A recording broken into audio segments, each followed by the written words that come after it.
Magandang araw mga ka-channel, welcome back to my vlog. Panibagong araw, panibagong content na naman po tayo. And for today's video, magluluto tayo ng sweet and sour na tilapia. Pero bago natin simulan, sa mga hindi pa po nakakapag-subscribe ng aking YouTube channel, please subscribe, follow and share din po.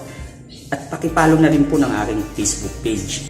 Tara, simulan na po natin ang ating pagluluto. At ito na nga po ang ating dalawang malalaking tilapia. Nalinisan na po natin yan.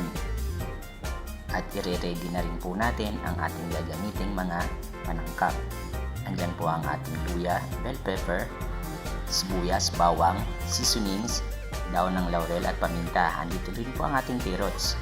May toyo, suka, tomato sauce, asukal, at syempre yung ating tilapia. Simulan na po natin ang pagpriprito. Kapag init na po tayo ng mantika, kaya ilagay na natin ang ating tilapia. Lutuin lang natin ayon po sa saktong kulay na gusto natin. Kung gusto nyo po ng medyo crispy pa, nasa sa inyo na po yan. Pero sa akin, okay na po yung ganyang kulay. Sakto na po para sa akin yan. So, pagka okay na, pwede na nating alisin.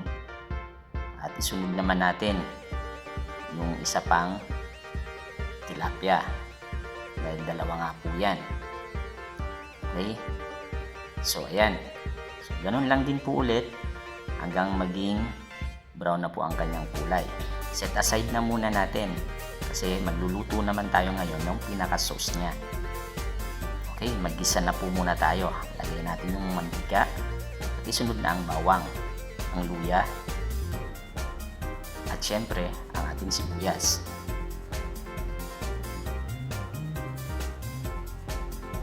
Ilagay na rin natin ang ating bell pepper.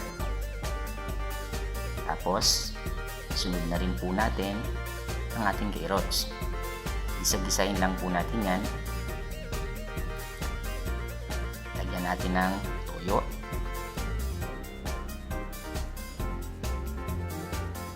Suka.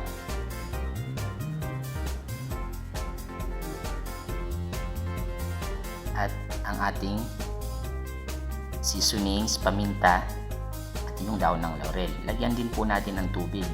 Sinunod ko na rin po dyan yung tomato sauce. Pakuluin lang po natin yan para maluto yung ating carrots. Naglagay na rin po ako dyan ng asukal. Yan po kasi ang magbabalanse ng asim. Kaya nga magiging sweet and sour siya. Okay na po ang timpla. Kaya gumawa na rin po ako ng pampalapot. Cornstarch lang po yan na tinunaw ko sa tubig. Ayan. Kunin lang po natin yung insaktong lapot niya. At kapag okay na po yung lapot niya, sa tingin nyo na sakto na, pwede na po natin ilagay yung ating prinitong mga tilapia. Okay na po yan. Goods na po yan. Pwede na po natin yang ihain. Kaya, let's go. Eto na siya.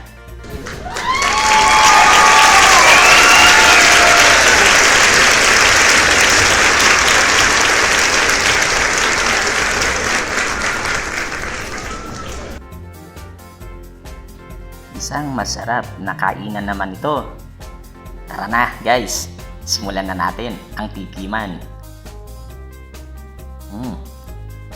Mukhang mapaparami ang kain ko nito. Unang subo para sa inyo. Wow, ayos nga talaga. Naghahalo talaga yung tamis niya at saka yung asim. Napaka ayos ang pating kinalabasan ng pagluluto. Pwede nyo rin po itong ipanghanda sa mga okasyon.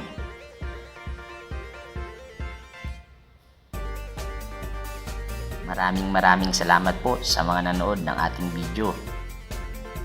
Sana po lagi nyo subaybayan yung mga susunod ko pang mga i-upload. Maraming salamat din po sa ating mga followers. At sa mga hindi pa nagpa-follow, paki-follow na lang po. Maraming salamat po. Hanggang sa susunod.